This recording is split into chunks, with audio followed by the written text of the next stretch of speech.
Hello everyone, क्या हाल है आप सभी का। मैं सुंदर एक बार फिर से आप सभी का स्वागत करता हूं एनसीईआरटी स्टडी एवन के इस प्लेटफॉर्म पर। आशा करता हूं आप सभी लोग ठीक ठाक होंगे, बिंदास होंगे। और आज हम पढ़ने जा रहे हैं कक्षा 8 के लिए। चैप्टर नंबर 10th है, साइंस का है। और आज हम पढ़ेंगे इसमें साउंड, ध्वनि पढ़ेंगे। ठीक है ना। क्या पढ़ेंगे मेरे भाई? साउंड पढ़ेंगे, ध्वनि पढ़ेंगे। और हम इसको अच्छे से जानेंगे कि ध्वनि हमारे लिए किस प्रकार बहुत ज़्यादा उपयोगी है और किस प्रकार नुकसानदायक है। ठीक है, वो सारी चीज़ों का इसमें अध्ययन करेंगे। ठीक है, कौन कौन सी ध्वनि हमें अच्छी लगती है, कौन कौन सी ध्वनि हमें बेकार लगती है, वो भी यहाँ पर डिस्कस करेंगे। ध्वनि ज़्यादा हो तब हमें क्या दिक्कत हो सकती है, ध्वनि नॉर्मल हो तब क्या दिक्कत होती है, और नॉर्मल, बिल्कुल ही नॉर्मल हो तो कोई प्रॉब्लम होती है या नहीं होती है। इन सब चीज़ों के बारे में हम डिस्कस करेंगे। कुछ है कि यहाँ पर ध्वनि के एक्सपेरिमेंट भी दिए गए हैं, कुछ इक्विपमेंट भी दिए गए हैं जो साउंड उत्पन्न करने के हैं, उनके बारे में भी हम थोड़ा जानेंगे। चलिए तो सीखना स्टार्ट करते हैं ध्वनि के बारे में। किसके बारे में स्टार्ट करता है सीखना? ध्वनि के बारे में थोड़ा सीखना स्टार्ट करते हैं। ठीक है ना।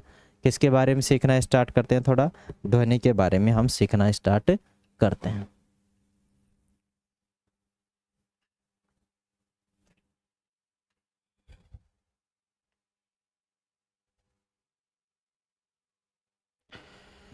चलेगा मेरे भाई, तो सीखते हैं। और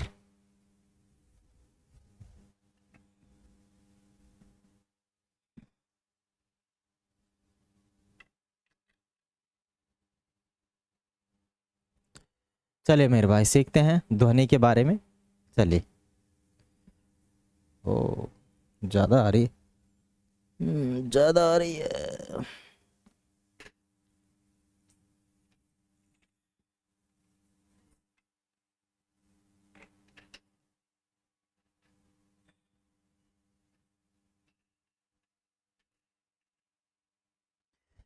चलिए तो मेरे भाई, सीखते हैं ध्वनि के बारे में, साउंड के बारे में थोड़ा सा डिस्कस करते हैं।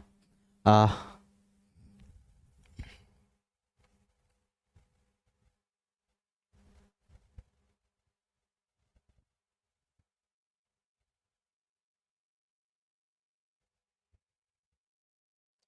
आपने अपने विद्यालय में, आपको कैसे ज्ञात होता है कि कालांश मानी जो पीरियड है समाप्त हो गया है?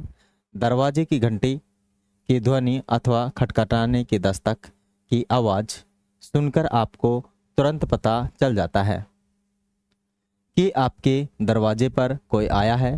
प्राय पदचाप सुनकर ही आप जान लेते हैं कि कोई आपकी ओर आ रहा है। क्या? आपकी ओर आ रहा है।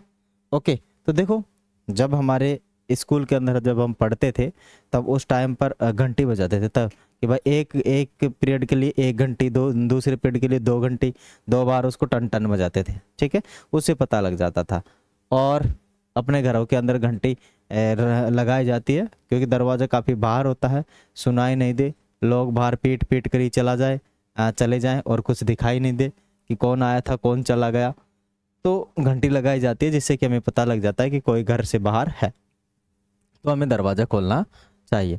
घर में अगर कोई इधर उधर आता जाता है तो हमें पहले ही पता लग जाता है कि कोई आ रहा है, क्योंकि उसके पाँवों की जो आवाज़ है हम सुन लेते हैं। क्या कर लेते हैं? सुन लेते हैं। आपने लुका छिपी खेल, आपने लुका छिपी खेल, कौन सा खेल? लुका छिपी खेल। लुका छुपी खेल का खेल खेला होगा। इस खेल में एक खिलाड़ी की आंखों पर पट्टी बांध दी जाती है। ठीक है ना, एक खिलाड़ी की आंखों पर क्या बांध दी जाती है? पट्टी बांध दी जाती है। फिर वो आवाज से ही सुनता है कि कौन किधर आदमी आ रहा है, कौन है किधर, है ना, कौन कौन सी साइड में है। उससे अन्य खिलाड़ी को पकड़ना होता है, उसे अन्य खिलाड़ी को पकड़ना होता है। आंखों पर पट्टी बंधे होने पर भी उस खिलाड़ी को कैसे पता चल जाता है कि उसके सबसे समीप कोई खिलाड़ी है, उसके सबसे समीप कोई खिलाड़ी है? तो देखते हैं, ध्वनि यंत्र अपने पास यहाँ पर दिए गए हैं, काफ़ी सारे हैं। फिर भी अभी इनकी ज़रूरत नहीं है, पहले हम पढ़ लेते हैं ध्वनि के बारे में, फिर इन यंत्रों की भी हमें ज़रूरत पड़ेगी, वो इनको भी बजाएंगे। आगे लीजिए।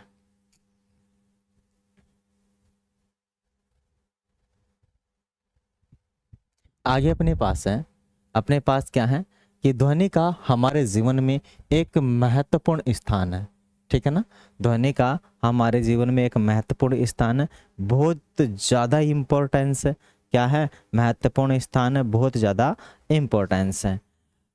एक दूसरे से संपर्क करने में यह हमारी सहायता करती है। मन एक दूसरे से संपर्क करने में, बात करने में, कम्युनिकेशन करने में हमें सहायता प्रदान करती है।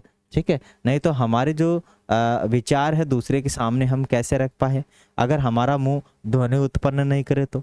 ठीक है ना, हमारा मुंह ध्वनि उत्पन्न नहीं करे तो दिक्कत होगी कन्वर्सेशन में, बात करने में, हमारे विचार दूसरे के पास रखने में, दूसरे के विचार हमारे पास रखने में। ठीक है, तो काफ़ी सारी क्या होगी, प्रॉब्लम होगी। आपने चारों ओर हमें विभिन्न प्रकार की ध्वनि सुनाई दी होगी। आपने अपने चारों ओर हमें विभिन्न प्रकार की क्या ध्वनि सुनाई देती है। जैसे अभी मैं पढ़ा रहा हूँ और साइड में एक डीजे चल रहा है, उस पर शानदार गाना चल रहा है, लेकिन फिर भी मैं यहाँ पे पढ़ा रहा हूँ। दूसरी बात, उसकी आवाज़ मेरे तक आ रही है, इसमें रिकॉर्ड होके आप तक जा नहीं रही है। ठीक है ना, तो आसपास काफ़ी सारी ध्वनि है, पंखा भी चल रहा है, कूलर भी चल रहा है इसके अंदर। ठीक है, टाइपिंग भी हो रही है, इन सभी की ध्वनि मुझे सुनाई दे रही है, लेकिन आप तक नहीं पहुंच पा रही है, क्योंकि ये क्या करता है, साउंड कैंसलेशन वाला माइक है। अपने चारों ओर हमें विभिन्न प्रकार की ध्वनियाँ सुनाई पड़ती है। अपने आसपास सुनाई देने वाली ध्वनियों की एक सूची बनाइए। अपने विद्यालय के संगीत कक्ष में आप बांसुरी, तबला, हारमोनियम आदि वाद्य यंत्रों की ध्वनि सुनते हैं। आदि वाद्य यंत्रों की क्या करते हैं, ध्वनि सुनते हैं। ठीक है, ध्वनि कैसे उत्पन्न होती है, यह एक स्थान से दूसरे स्थान तक किस प्रकार पहुंचती है, ध्वनि को हम कैसे सुन पाते हैं। कुछ ध्वनियाँ दूसरों की अपेक्षा प्रबल होती है, दूसरों की अपेक्षा प्रबल होती है। इस अध्याय में हम ऐसे कुछ प्रश्नों पर विचार विमर्श करेंगे। ठीक है ना, देखो पहला है कि ध्वनि कैसे उत्पन्न होती है। ठीक है, साउंड कैसे उत्पन्न की जाती है, पहला हम जानेंगे। फर्स्ट है अपना, साउंड को कैसे उत्पन्न किया जाता है। साउंड को कैसे उत्पन्न किया जाता है, ये है। दूसरा है, ये एक स्थान से दूसरे स्थान तक कैसे चलती है, कैसे संचरण करती है, क्या प्रोसेस है इसका। एक स्थान पहुंचती है, ध्वनि को हम कैसे सुन पाते हैं, ध्वनि को हम कैसे सुन पाते हैं। कुछ ध्वनियाँ एक दूसरे की अपेक्षा प्रबल होती है। प्रबल का मतलब होता है कोई ध्वनि, जैसे हम किसी से बात करते हैं तो प्यार से बात करते हैं, कोई दूसरा हमसे बात करता है तो गुस्से से भी कर सकता है, तो उसकी और तेज आवाज़ आएगी अगर वो गुस्से से बात करेगा तो। ठीक है ना, तो अलग अलग प्रकार के जो साउंड्स हैं, जो टोन्स है, वो हम सुन पाते हैं। अब जरा देखिएगा, पहला ही हम थोड़ा डिस्कस करते हैं कि ध्वनि कैसे उत्पन्न करती है। ध्वनि जैसे मान लीजिए कोई बर्तन है जिसको मैं बजा रहा हूँ, तो उसमें कंपन उत्पन्न होगा, और कंपन से ही क्या है, साउंड उत्पन्न होती है। पहली बात, साउंड उत्पन्न होना समझ गए कि कंपन से साउंड उत्पन्न होता है। कंपन का मतलब होता है वाइब्रेशन, वाइब्रेशन से साउंड उत्पन्न होती है, ध्वनि उत्पन्न होती है। दूसरी बात, ध्वनि एक जगह से दूसरे जगह पे कैसे पहुंचती है। जैसे मैं यहाँ पर बात कर रहा हूँ, आप तक पहुँच रही है तो किसी न किसी मीडियम है। दूसरी बात, यदि मैं यहाँ पे आवाज़ मारूँ तो नीचे या फिर कहीं आगे कोई किसी को मैं आवाज़ दे रहा हूँ तो वो मेरी आवाज़ कैसे सुन रहा है, माने मेरी ध्वनि यहाँ से लेकर वहाँ तक कैसे जा रही है। तो उसके लिए एक मीडियम की ज़रूरत होती है। उसके लिए काफ़ी सारे मीडियम है अपने पास। जैसे ध्वनि अभी जो है, कौन सी ध्वनि है, वायु है। इस मीडियम कौन सा है, वायु मीडियम। ठीक है ना, हवा के माध्यम से अपनी जो ध्वनि है एक जगह से दूसरी जगह पे जाती है। जहाँ मीडियम नहीं है वहाँ ध्वनि संचरित नहीं होती। माने हमारी पृथ्वी से बाहर यदि हम कहीं जाएं तो वहाँ पर हमारी ध्वनि हम कितना ही चिल्ला ले, लेकिन सामने वाला सुनेगा ही नहीं, क्योंकि वहाँ पर कोई मीडियम है ही नहीं। वहाँ पर क्या नहीं, कोई मीडियम नहीं है, कोई माध्यम नहीं है, और जब माध्यम नहीं हो तो ध्वनि संचरित नहीं होती है। ठीक है, जैसे किसी लोहे की रोड को पीटने पर ध्वनि उत्पन्न होती है, अगर इधर ध्वनि पीटे तो उधर भी सुनाई देती है, क्योंकि सबसे ज़्यादा जो ध्वनि की गति होती है स्टील के अंदर होती है। किस में होती है, स्टील में होती है, और स्टील में सबसे ज़्यादा साउंड लगभग 5600 के करीब कुछ के होती है, तो उसके अंदर होती है ना। नॉर्मल सबसे जो नॉर्मल होती है वायु के अंदर होती है। ठीक है, तो अलग अलग मीडियम में जो ध्वनि की प्रबलता है वो अलग अलग होती है। ठीक है, आगे क्या है, हम कैसे सुन पाते हैं, तो हमारे कान के अंदर कुछ स्पेसिफिक प्रकार का यंत्र लगा हुआ है। ठीक है ना, कुछ हड्डियां हैं जो वाइब्रेशन करती है, और वाइब्रेशन अपने माइंड उसको क्या कर लेता है, डिकोड कर लेता है। क्या कर लेता है, डिकोड कर लेता है, क्योंकि जो भी हम बोल रहे हैं वो एक कोडिंग ही है। क्या है, एक कोडिंग है। भाई मेरी जो बात है सामने वाला कैसे समझ पाता है, क्योंकि वो हिंदी भाषा जानता है। आप लोग जब मैं बोल रहा हूँ तो आप लोग सुन रहे हैं तो आप लोग कैसे समझ पा रहे हैं कि मैं क्या बोल रहा हूँ, मैं क्या समझाना चाहता हूँ। तो आप लोग मेरी भाषा को अच्छे से जानते हैं, ठीक है, इसीलिए आप लोग मेरी भाषा समझ पा रहे हैं। अगर मैं फ्रेंच बोलूँ कि या कोई और लैंग्वेज बोलूँ तो आप नहीं समझ पाएंगे। क्यों नहीं, क्योंकि वैसे मेरे को आती भी नहीं है फ्रेंच वगैरह, नॉर्मल इंग्लिश आती है। लेकिन अगर मैं कोई और लैंग्वेज बोलूँ तो आप समझ ही नहीं पाओगे यदि आपको नहीं आती है। तो अगर मेरे सामने कोई और व्यक्ति बोले फ्रेंच मुझे नहीं आती समझ में, तो मेरे लिए तो वो बोलेगा हाउ माओ चाओ म्याओ ही है, वो तो सब कुछ है नहीं है, ठीक है। पर मेरा जो कान है उसको डिकोड ही नहीं कर पाएगा कि चाओ म्याओ बोल क्या रहा है ना। अगर मैं हिंदी बोल रहा हूँ तो आप लोग समझ पा रहे हैं, मानिए आपका जो कान है मेरी जो लैंग्वेज है उसको डिकोड कर पा रहा है और आप उसे अच्छे से समझ पा रहे हो, ठीक है ना, क्योंकि आप लोग मेरी लैंग्वेज जानते हो, हिंदी लैंग्वेज, ठीक है ना। अगर मेरे सामने कोई चाइना का व्यक्ति आके खड़ा हो जाए और वो च्याव म्याव करता रहे, अब मेरे को समझ में आएगा ही नहीं, मेरा क्योंकि दिमाग भी काम नहीं करेगा, जो कान है वो डिकोड भी नहीं करेगा, ठीक है। और कान में कंपन उत्पन्न होगा लेकिन वही च्याव म्याव की आवाज़ आएगी कि वो बोल क्या रहा है, मैं समझ ही नहीं पाऊंगा, ठीक है ना। तो सबको समझने के लिए पहले डिकोड की ज़रूरत होती है, दूसरी बात उस लैंग्वेज को जानना होता है। और मैन तो काम कान करता ही, क्योंकि कान तो मेरा ख़राब नहीं हुआ है, कान तो मेरा क्या नहीं हुआ, ख़राब नहीं हुआ, लेकिन वो च्याव म्याव बोल रहा है तो मैं कैसे समझूँ, क्योंकि मुझे पता नहीं वो बोल क्या रहा है। तो कुछ ध्वनियाँ एक दूसरे की अपेक्षा प्रबल होती है और इस माध्यम इस अध्याय में हम ऐसे ही कुछ प्रश्नों को देखेंगे। देखो कुछ ध्वनि हमें अच्छी लगती है, कुछ ध्वनि हमें क्या लगती है, खराब लगती है, मज़ा नहीं आता कुछ ध्वनियों में, ठीक है। जैसे अपने पास ये है, ये यंत्र है, ये क्या है, यंत्र, हारमोनियम है, तबला है, सितार है, बांसुरी है, कुछ वाद्य यंत्र है, ठीक है। इनकी भी ध्वनि हमें अच्छी लगती है, लेकिन कब अच्छी लगती है, जब कोई अच्छे तरीके से बजा रहा हो, ठीक है ना। इनकी ध्वनि कब अच्छी लगेगी, जब कोई अच्छी तरीके से इन्हें बजा रहा हो, क्या कर रहा हो, बजा रहा हो, है ना, सही ध्वनि निकाल रहा हो, है ना, परदेसी मेरे यारा वैसी ध्वनि निकाल रहा हो, मज़ा आ जाता है सुन के, है ना। और मान लीजिए कोई दूसरी टन करे ही जा रहा है तो दिमाग ही पचा देती है। माने ध्वनि भी वो जो अच्छी लगे, हमें अच्छी लगे, ठीक है ना। तो काफ़ी सारी, चाहे तबला हो, तबला अगर तान से बजाए तो मज़ा आए, और अगर ऐसे ही बजा रहा है धंग धंग धंग, कुछ समझ ही नहीं आ रहा क्या बजा रहा है, कौन सी राग बजा रहा है, कुछ नहीं, तो ना, तो ध्वनि उत्पन्न जरूर करते हैं, लेकिन अच्छी या बुरी, अच्छी करते हैं। यदि बजाने वाला जानने वाला है तो अच्छी ध्वनि उत्पन्न करेंगे, और नहीं बजाने वाला तो नहीं। पर इनमें इन सभी में क्या लगा रहता है, जैसे इनमें इसमें तबला है तो जब इसमें हम पीटते हैं तो इसमें कंपन उत्पन्न होता है और मज़ेदार साउंड उत्पन्न होती है, अब बजाने वाला आता है तो।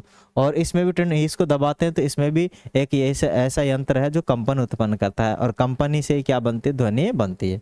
इसमें जो आपका सितार है उसके अंदर क्या है, वायर लगे हुए हैं, तार लगे हुए हैं, और वायर क्या करते हैं, कंपन करते हैं, हर कंपन से क्या ध्वनि उत्पन्न होती है, साउंड उत्पन्न होती है।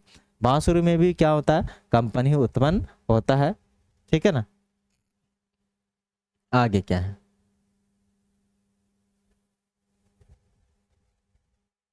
आगे है ध्वनि कंपित वस्तुओं द्वारा उत्पन्न होती है। हाँ, ध्वनि कंपित, कंपित का मतलब है जो कंपन करती है। ध्वनि कंपित वस्तुओं द्वारा क्या होती है, उत्पन्न होती है, प्रोड्यूस होती है, किसके द्वारा, कंपित वस्तुओं द्वारा। जो वस्तु कंपित करती है उनके द्वारा उत्पन्न होती है। मानी विद्यालय की घंटी को, विद्यालय की घंटी को जब बज न रही हो छूकर देखें, आप कैसा अनुभव करते हैं, और जब वह ध्वनि उत्पन्न कर रही हो तो इसे पुनः छूकर देखिए, क्या आप इसे कंपित होता हुआ अनुभव कर सकते हैं, बिल्कुल, है ना। जैसे ही उसके हाथ लगा के देखेंगे स्टार्टिंग में तो उसमें किसी भी प्रकार का कोई कंपन प्रोड्यूस नहीं होगा, उत्पन्न नहीं होगा। लेकिन अगर हमारे पास कोई घंटी है और उसको बजाएं और फिर उसके हाथ लगाएं तो उसमें धड़धड़ाहट उत्पन्न होते हैं, कंपन उत्पन्न होती है, ठीक है ना। माने उसमें वाइब्रेशंस उत्पन्न होते हैं, और वो वाइब्रेशंस ही क्या करते हैं, ध्वनि उत्पन्न करते हैं। क्या करते हैं मेरे भाई, ध्वनि उत्पन्न करते हैं, ध्वनि उत्पन्न करते हैं। चलिए आगे। मानिए ध्वनि एक प्लेट, एक कढ़ाई लीजिए, इसे किसी सुविधाजनक स्थान पर इस प्रकार टकराइए कि यह किसी दीवार को न छुए। अब इस पर किसी छड़ी से चोट मारिए, कूटिए, क्या आपको कोई ध्वनि सुनाई पड़ती है? प्लेट अथवा कढ़ाई को धीमे से अपनी अंगुली से छूकर देखिए, क्या आप कंपनों को अनुभव करते हैं? बिल्कुल, कंपनों का अनुभव करते हैं, और कंपन अनुभव होंगे तभी जाकर वो साउंड प्रोड्यूस करेगी, अन्यथा किसी भी प्रकार का कोई साउंड प्रोड्यूस नहीं होगा। कंपन है मेरे कंपन, लीजिए कढ़ाई ले ली, बजा रहा है ना, भाग कोरोना भाग, है लोगों ने बजाए थे ना हांडी, क्या सब फोड़ दिए थे कढ़ाई वगैरह, और कोरोना भी नहीं भगा बजाने से। हैं लोग बाग ज्ञान देने वाले ज्ञान दे के चले गए कि नहीं भाई थाली बर्तन बजाना उससे कोरोना भगता है, हद हो गई, बीमारी है। मूर्ख लोग पता नहीं कहाँ कहाँ से पैदा हो जाते हैं, और थाली बर्तन बजवाने से ही कोरोना पैदा हो जाता है। कितने बेवकूफ मूर्ख पैदा हो जाते हैं लोग इस, हैं ठीक है ना, कि भाई थाली बजाओ, कटोरा बजाओ, है चद्दरी बजाओ, और न तो कोरोना भी नहीं भगा। आगे लीजिए, एक उंगली, एक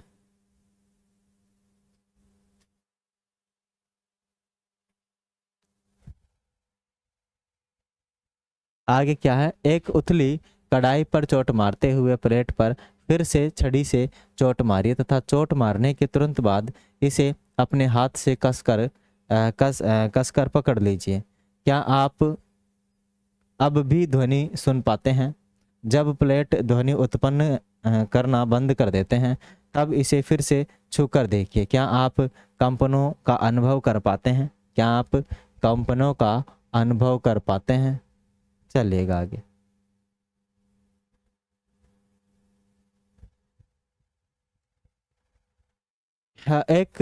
रबर का एक छल्ला लीजिए, इसे चित्र में दिखाए अनुसार एक पेंसिल बॉक्स पर चढ़ाइए। बॉक्स तथा तानित रबर के बीच में 2 पेंसिल लगाइए। अब रबर के छल्ले को लगभग बीच में से खींचकर छोड़ दीजिए। क्या आपको कोई ध्वनि सुनाई देती है? क्या रबर का छल्ला कंपन करता है? ये देखो, ठीक है, इसमें क्या किया, इसको लिया पकड़कर छोड़ा तो ये तंतनाट की ध्वनि उत्पन्न करता है। रबड़ के छल्ले को आकर्षित माने प्लग करना। कक्षा 7 में आप अध्ययन कर चुके हैं कि किसी वस्तु की अपनी माध्य स्थिति के इधर उधर या आगे पीछे होने वाली गति को कंपन कहते हैं। ठीक है ना, क्या कहते हैं? कंपन कहते हैं। कोई भी वस्तु, ठीक है, वो अपने स्थान पर कंपित हो रही है। क्या हो रही है? कंपित हो रही है, वाइब्रेशन हो रही है। क्या हो रही है? कंपित हो रही है, वाइब्रेशन हो रही है। जैसे मैंने ये ले लिया बोतल और इसको बजाऊं, आवाज़ उत्पन्न कर रही है ना, लेकिन जब इसको छू रहा हूँ तो थोड़ी आवाज़ कर रही है, थोड़ी क्या कर रही है? आवाज़ उत्पन्न कर रही है बोतल। ठीक है ना, पानी पी लेता हूँ, आवाज़ भी उत्पन्न कर ली इससे थोड़ी सी मैंने।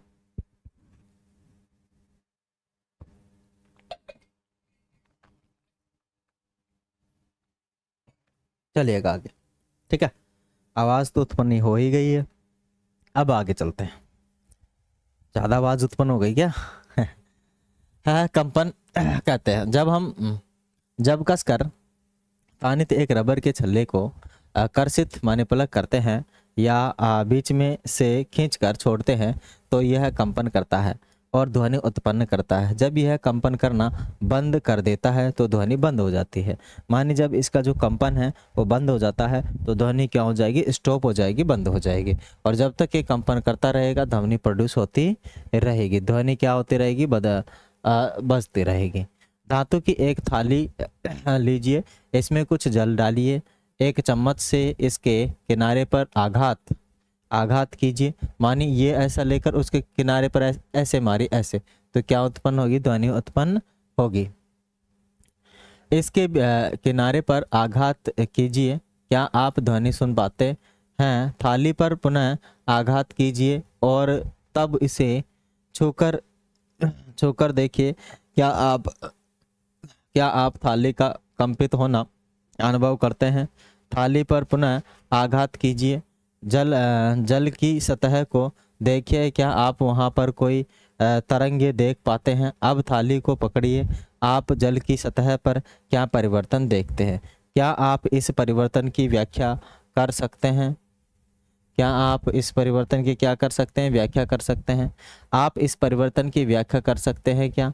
से वस्तु के कंपनों को ध्वनि के साथ जोड़ने का कोई संकेत मिलता है। क्या कोई संकेत मिलता है?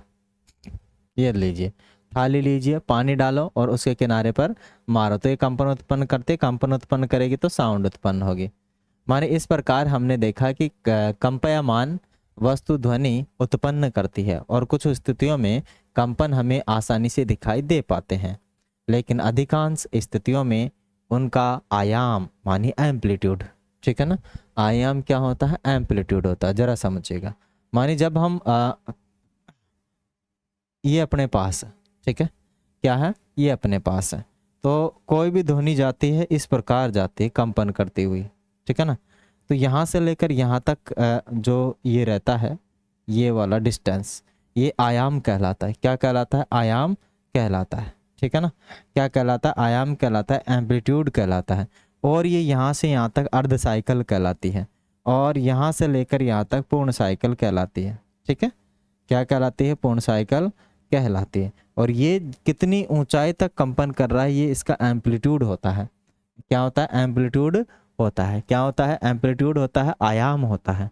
क्या होता है? एम्पलीट्यूड होता है, आयाम होता है। इतना कम होता है कि हम उन्हें देख नहीं पाते, तथापि हम इन कंपनों का अनुभव कर सकते हैं। बस देख नहीं पाते, लेकिन हम कंपनों का क्या करते हैं? अनुभव कर लेते हैं। नारियल का एक खोखला खोल लीजिए और उससे एक वाद्य यंत्र सतारा एक तारा बनाइए। इसे आप किसी मिट्टी के बर्तन से भी बना सकते हैं। इस वाद्य यंत्र को बजाएं और इसके कंपयमान भाग को पहचानिए, ठीक है।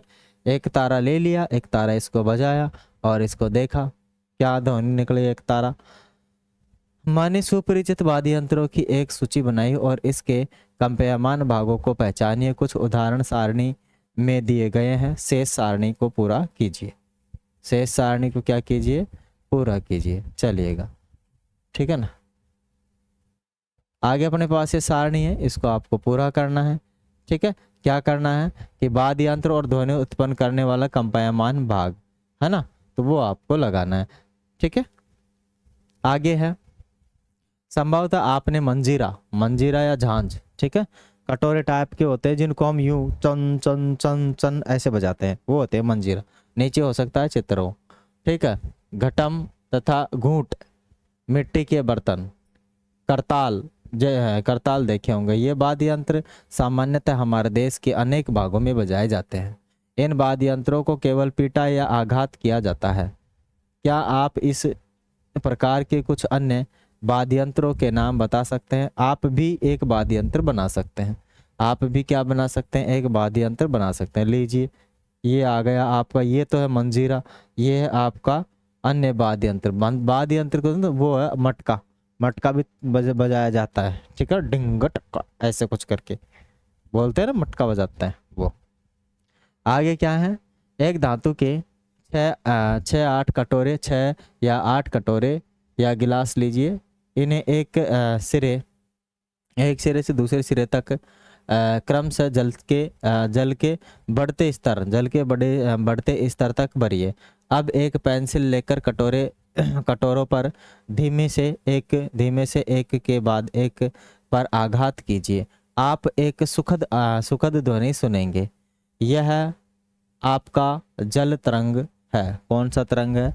जल तरंग है। तरंग मानी वेव, इंग्लिश में क्या बोलते हैं? तरंग को वेव बोलते हैं। ये देखो, अलग अलग प्रकार भर रखा है बच्चों ने। मानी सबसे पहले कम भरेगा, फिर थोड़ा ज़्यादा, बहुत ज़्यादा, और फिर इनको क्या करेगा? इस छड़ से बजाएगा, इस लकड़ी से बजाएगा, तो अलग अलग मारने पर सभी की जो ध्वनि है अलग अलग सुनाई देगी। आगे है, जब हम किसी वाद्य यंत्र, क्या है? जब हम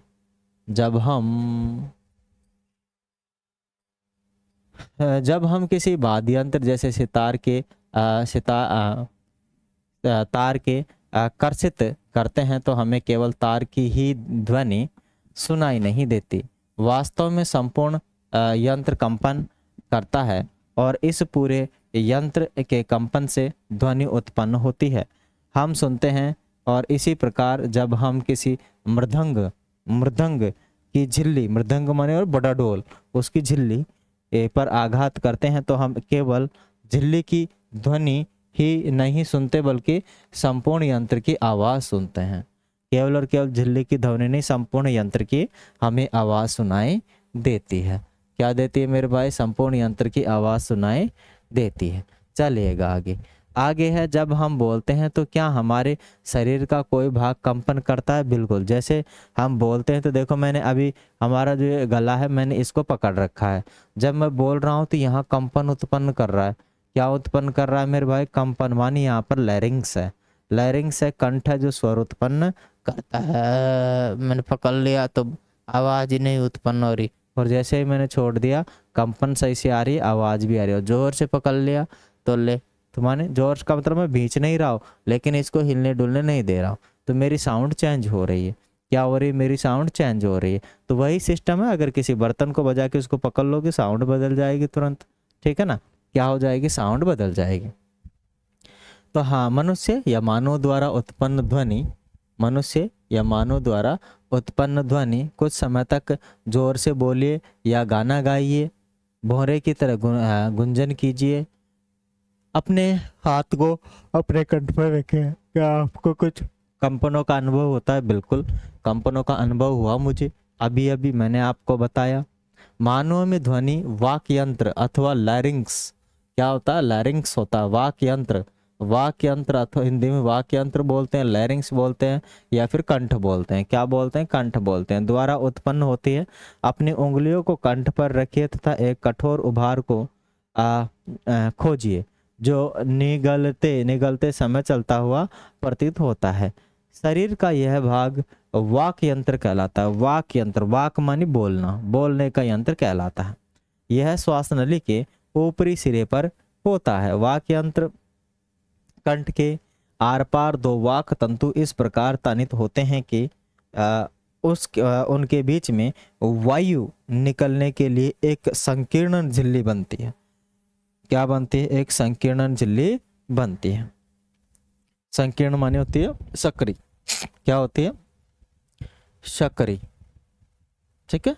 सकड़ी सी क्या बनती है? एक, जरा देखिएगा, है ना? ये अपना वाक यंत्र है, यहाँ से दिखाई दे रहा है। ये है आपकी पीछे की साइड से श्वास नली है, और ये है आपका खाने वाली नली, ठीक है ना? अब यहाँ पर आपको सही से ये वाक यंत्र दिखाई दे रहा होगा, दे रहा नहीं दे रहा है, ठीक है ना? तो इनके अंदर एक पतली सी झिल्ली यहाँ पर ये बनती है। क्या करती है? यहाँ पर ये बनती है। जब हम फेफड़े वायु को बलपूर्वक झिल्ली से बाहर निकालते हैं तो वाक तंतु कंपित होता है। वाक तंतु क्या होता है मेरे भाई? कंपित होता है, कंपन करता है। वाक तंतु क्या करता है? कंपन करता है। क्या करता है मेरे भाई? वाक तंतु कंपन करता है, ठीक है ना? वाक तंतु क्या करता है? कंपन करता है। क्या करता है मेरे भाई? कंपन करता है, कंपित करता है, कंपन करता है, वाइब्रेशन उत्पन्न करता है, जिससे ध्वनि उत्पन्न होती है। और वाक तंतुओं से जुड़ी मांसपेशियां तंतुओं को तना हुआ या ढीला कर सकती है। जब वाक तंतु तने हुए और पतले होते हैं तब वाक ध्वनि का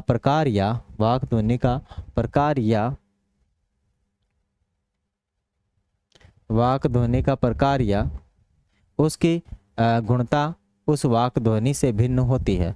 जब वाक तंतु ढीले और मोटे होते हैं, आइए देखते हैं कि वाक तंतु किस प्रकार कार्य करता है। लीजिएगा, समान साइज की रबर की दो पट्टियां लीजिए और इन दोनों को एक दूसरे के ऊपर रख कर कसकर तानिए। अब इनके बीच के धरातल दरार में हवा फूंकिए।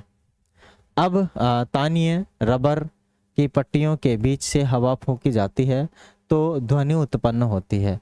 एक कागज के टुकड़े जिसमें एक पतली झिल्ली बनी होती है की सहायता से भी आप इस क्रियाकलाप को कर सकते हैं। कागज को अपनी उंगलियों के बीच में बीच की भांति पकड़िए और अब झिल्ली के बीच में हवा फूंकिए और ध्वनि सुनिए। हमारे वाक तंतु भी ठीक इसी प्रकार ध्वनि उत्पन्न करता है। ये देखो, ठीक है, दो वो ले रखे हैं, और उनके बीच में हवा है और हवा दी जा रही है, तब उनमें से ध्वनि उत्पन्न होती है। ये देखिए इसमें भी ऐसा ही किया जा रहा है छोटे बच्चे के द्वारा, ठीक है, ध्वनि उत्पन्न की जा रही है। क्या की जा रही है? ध्वनि उत्पन्न की जा रही है। अब आगे है अपने पास,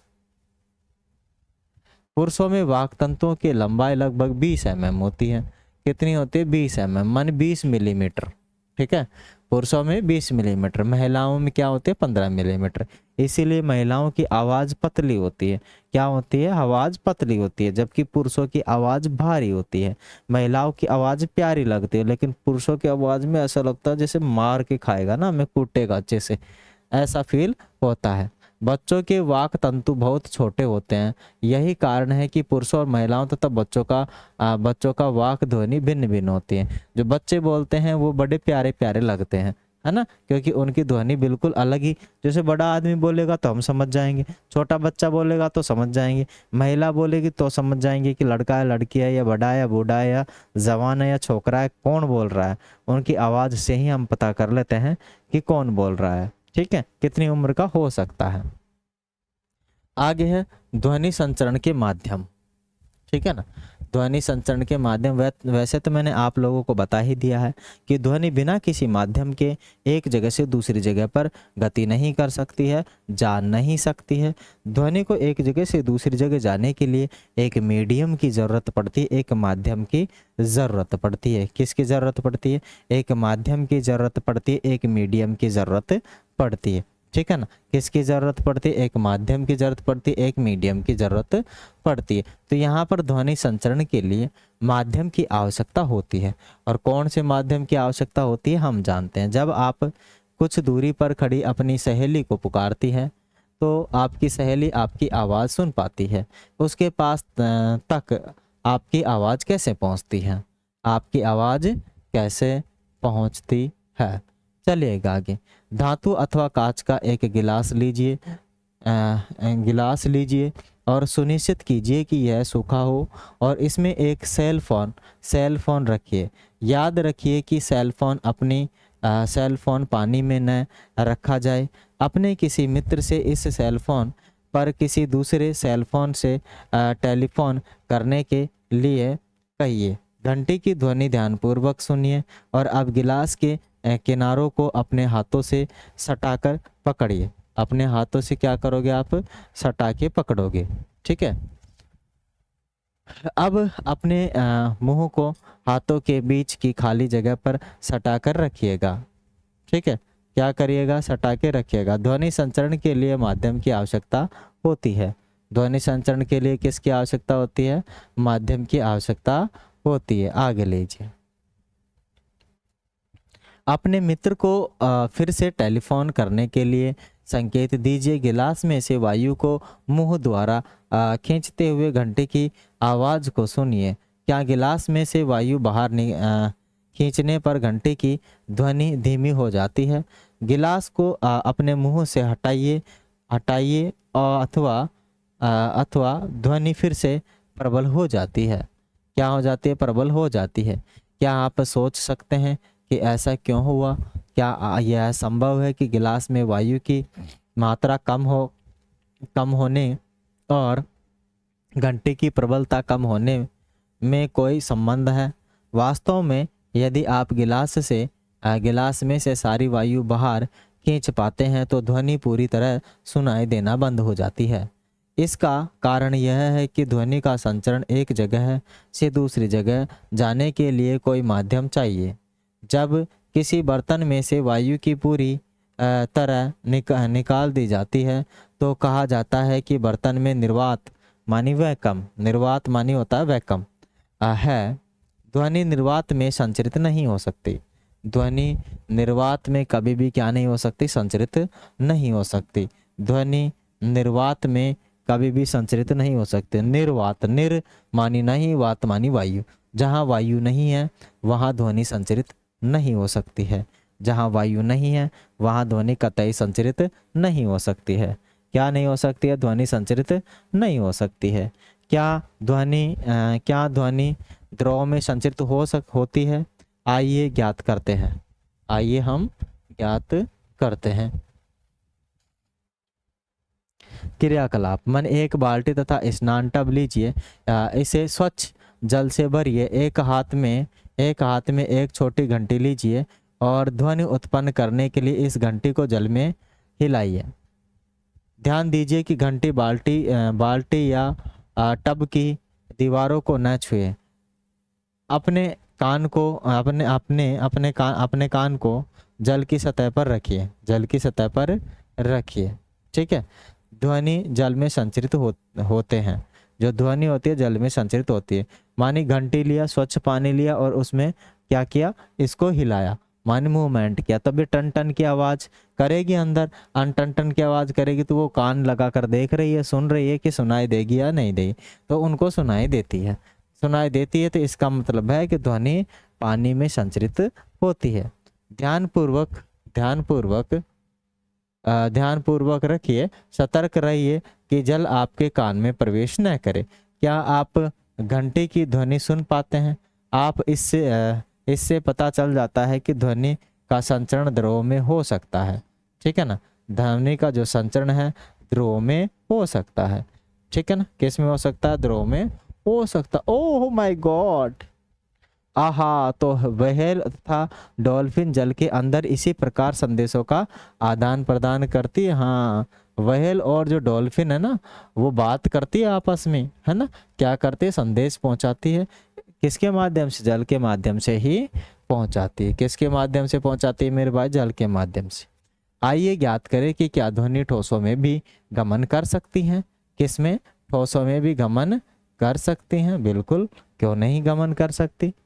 देखो, धातु का एक मीटर स्केल या धातु की एक लंबी छड़ लीजिए और इसके एक सिरे को अपने कान से सटा कर रखिए।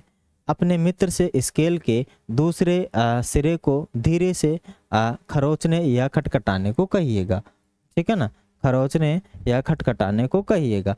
मानी एक क्या ले ली, काफ़ी सारी लंबी वो ले ली है, लोहे की छड़ ले ली है, ठीक है। और एक मित्र थोड़ा सा इसको खरोच रहा है और ये भाई साहब फोन लगा के सुन रहा है कि क्या इसमें ध्वनि उत्पन्न होती है। बिल्कुल, सबसे तेज इसी में बहती है, स्टील के अंदर ध्वनि, ठीक है ना।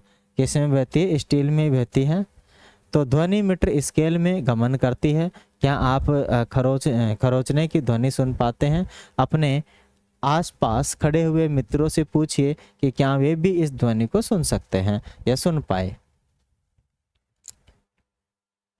आगे लीजिए, आप अपने कान को लकड़ी या धातु की किसी लंबी मेज के एक सिरे पर रखकर तथा अपने मित्र को दूसरे सिरे को खरोचने के लिए कहकर भी उपरोक्त क्रियाकलाप कर सकते हैं, ठीक है। मानिए यहाँ पर भी आप क्रियाकलाप कर सकते हैं। ध्वनि ठोस पदार्थों में संचरण कर सकती है, बिल्कुल करती है। मानिए हमने देखा कि ध्वनि लकड़ी या धातु में चल सकती है।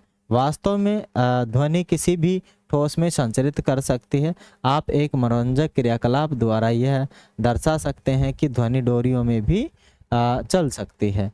अपने बनाए हुए एक खिलौने टेलीफोन को याद कीजिए। क्या आप कह सकते हैं कि ध्वनि डोरियों में भी गमन कर सकती है? बिल्कुल जाती है, ठीक है। अब तक हमने सीखा है कि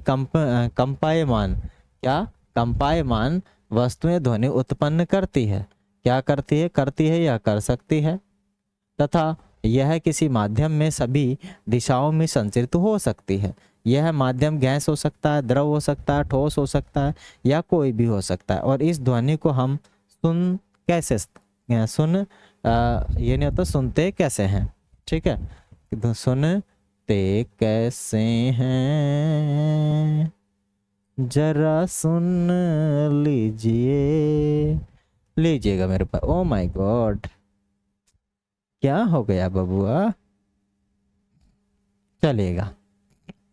आगे अपने पास क्या है कि हम ध्वनि अपने कानों द्वारा सुनते हैं, ठीक है।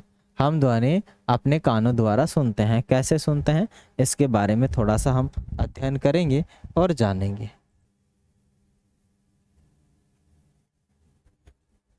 चलेगा। हम ध्वनि को अपने कानों द्वारा कैसे सुनते हैं? कान के बाहरी भाग की आकृति कीप मानी होती है फनल, ठीक है ना। कीप मानी होती है कीप जैसी होती है। कीप देखिए आप लोगों ने, जिसे फूल बोलते हैं, कैरोसिन वगैरह ऑयल वगैरह डालने का फूल होता है ना वो, ठीक है ना, वो उसे बोलते हैं कीप। क्या बोलते हैं उसे? कीप बोलते हैं। जब ध्वनि इसमें प्रवेश करती है तो यह एक नलिका से गुजरती है जिसके सिरे पर एक पतली तानित झिल्ली होती है। इसे कर्णपटह कहते हैं। क्या बोलते हैं? कर्णपटह। यह एक महत्वपूर्ण कार्य करता है। यह जानने के लिए कि कर्णपटह का कार्य करता है, आइए टीन के डिब्बे का एक कर्णपटह बनाइए। टीन के डिब्बे का क्या बनाइए? कर्णपटह बनाइए। ठीक है, यहाँ पर अपने पास क्या आया है? कर्णपटह मान एयर ड्रम। ठीक है ना, कैसा होता है? एयर ड्रम होता है। कर्णपटह को बोलते हैं एयर ड्रम। ठीक है, कैसा होता है भाई? एयर ड्रम होता है। क्रियाकलाप से थोड़ा सा सीखेंगे हम। एक प्लास्टिक अथवा टीन का डिब्बा लीजिए, इसके दोनों सिरे काटिए, डिब्बे के एक सिरे पर एक रबर के गुब्बारे को तानिए और इसे एक रबर के छल्ले के से कसकर कस दीजिए। तानित रबर के ऊपर सूखे अन्न या थर्मोकोल के 4 या 5 दाने रखिए। अब अपने मित्र से डिब्बे के खुले सिरे पर हुर्रे हुर्रे बोलने के लिए कहिए। अन्न के दानों का क्या होता है? अन्न के दाने ऊपर और नीचे क्यों उछलते हैं? ठीक है, हुर्रे हुर्रे बोलेंगे तो क्या होगा? अन्न के जो दाने हैं ऊपर और नीचे क्या होंगे? उछलेंगे। ठीक है ना, जैसे ये है और मित्र बोल रहा है, ये उछल रहे हैं, मोमेंट कर रहे हैं, तो हुर्रे हुर्रे, हाँ हुर्रे हुर्रे चलेगा। आगे आगे क्या अपने पास? कर्णपटह माने एयर ड्रम। एयर ड्रम एक तानित रबर की सीट के समान ही है। ध्वनि कंपन का कर्ण पटह को कंपित करता है और कर्ण पटह माने एयर ड्रम कंपनों को आंतर कर्ण मान इनर ईयर मानी जो अंदर का कान होता है, इनर ईयर तक भेज देता है। वहां से संकेतों को मस्तिष्क तक भेज दिया जाता है। इस प्रकार हम ध्वनि को सुनते हैं। ठीक है ना, जिसको देखिएगा जरा डायग्राम को, ये देखो, ये है पूरा डायग्राम। ये हमारा कान का बाहरी है। यहाँ से ध्वनि में बोल रहा हूँ, हेलो, सुन रहा है भाई, कौन है तू? यहाँ से ध्वनि जा रही है और ध्वनि जाएगी इस पर। ठीक है ना, यहाँ जाएगी और ये जो ड्रम है ये कंपन करेगा, ये जो हड्डी है कंपन करेगी। कंपन करने से मैसेज जाएगा कान के मस्तिष्क, फिर ये जाएगा माइंड तक और माइंड इसे क्या कर लेगा? डिकोड कर लेगा और समझ जाएगा कि भाई मैं क्या बोल रहा हूँ। मैंने बोला हेलो, सुन लिया इसने, भाई हेलो बोल रहा हूँ, क्या बोल रहा हूँ? हेलो बोल रहा हूँ, ये सुन लिया, क्योंकि इसके कारण की जो हड्डी है स्टेपिज है ना, इसमें 3 हड्डियाँ होती है एक कान में, है ना, 3 हड्डियाँ होती है, दोनों कान में 6 हड्डियाँ होती हैं, जिसमें सबसे छोटी जो हमारी हड्डी होती है कान में ही होती है, स्टेपिज जिसे बोलते हैं, और सबसे बड़ी हड्डी जंघा में होती है जिसे फीमर बोलते हैं। क्या बोलते हैं? जिसे फीमर बोलते हैं। ठीक है ना, आंतर करण, ये अंदर वाला करण है। ठीक है, जिसमें हड्डियां हैं, एक तो ये, एक ये और एक ये, टोटल मिलाकर 3 होती है। मानव कान है, कर्ण है, मानव कान है, कर्ण है। हमें कभी भी अपने कानों में कोई तीखी या नुकीली या कठोर वस्तु नहीं डालनी चाहिए। यह कर्णपटह को माने एयर ड्रम को क्षति पहुंचा सकती है। इससे सुनने की शक्ति कम हो सकती है। बिल्कुल बिल्कुल बिल्कुल। कंपन का आयाम, आवर्तन काल और आवृत्ति तथा आवृत्ति। ठीक है ना, मैंने आप लोगों को अभी अभी थोड़ी देर पहले एक डायग्राम बनाया था कि देखो ये है, अगर आप लोग यहाँ जा रहे हैं तो यहाँ से लेकर यहाँ तक ये तो होता है आयाम। क्या होता है? आयाम। ठीक है ना, एक होता है आवर्त काल, मानी यहाँ से लेकर यहाँ तक ये जो जा रहा है इसमें कितना समय गुजरा? टी समय। ठीक है, क्या गुजरा? टी समय। और एक होता है आवृत्ति, मानी आवृत्ति का मतलब कितना कंपन कर रहा है, कितना मोमेंट कर रहा है, कितने सेकंड में कितना मोमेंट कर रहा है, उसे बोलते हैं आवृत्ति। क्या बोलते हैं? आवृत्ति। फ्रीक्वेंसी। हम जानते हैं कि किसी वस्तु का बार बार इधर उधर गति करना कंपन कहलाता है और इस कंपन को दोलन कहते हैं। ओसिलेशन, इंग्लिश में दोलन को क्या बोलते हैं? ओसिलेशन। और गति को बोलते हैं मोशन। Oscillation, motion. क्या बोलते हैं? Oscillation, oscillation, oscillation, motion. ठीक है, क्या बोलते हैं? ओसिलेशन, मोशन कहते हैं इंग्लिश में। बी कहते हैं आप पिछली कक्षाओं में दोलन गति तथा इसके आवर्तकाल के बारे में पढ़ चुके हैं अच्छे से, प्यार से, भली भांति।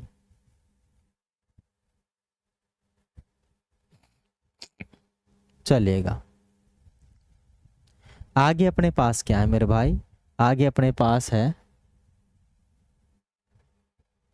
आगे अपने पास है मानी प्रति सेकंड होने वाले दोलनों को, प्रति सेकंड होने वाले दोलनों को क्या, दोलनों की संख्या को दोलन आवर्ती कहते हैं। क्या कहते हैं? दोलन की आवर्ती कहते हैं, दोलन की आवर्ती कहते हैं। मानी प्रति सेकंड के अंदर कितने दोलन हुए, कितने ओसिलेशन हुए, कितने कितने ये हुए, ये वाले कितने ये हुए प्रति सेकंड, ठीक है ना, इन्हें बोलते हैं आवर्ती या फ्रीक्वेंसी कहते हैं।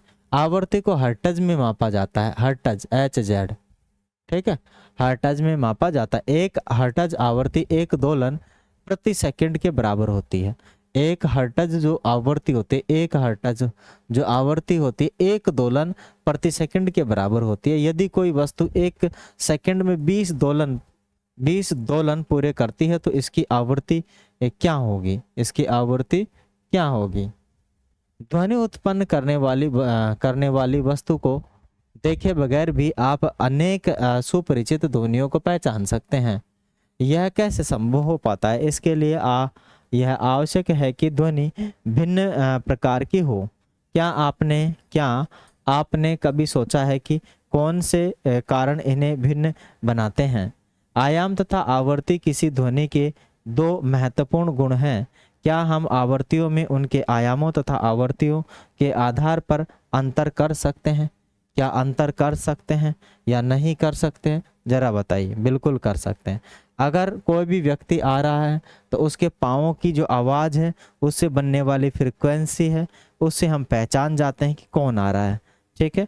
किसी की खुशबू से भी पहचान जाते हैं, लेकिन हम आवाज़ की बात कर रहे हैं, खुशबू की बात नहीं कर रहे हैं। किसकी बात कर रहे हैं? आवाज़ की बात कर रहे हैं, खुशबू की बात नहीं कर रहे हैं।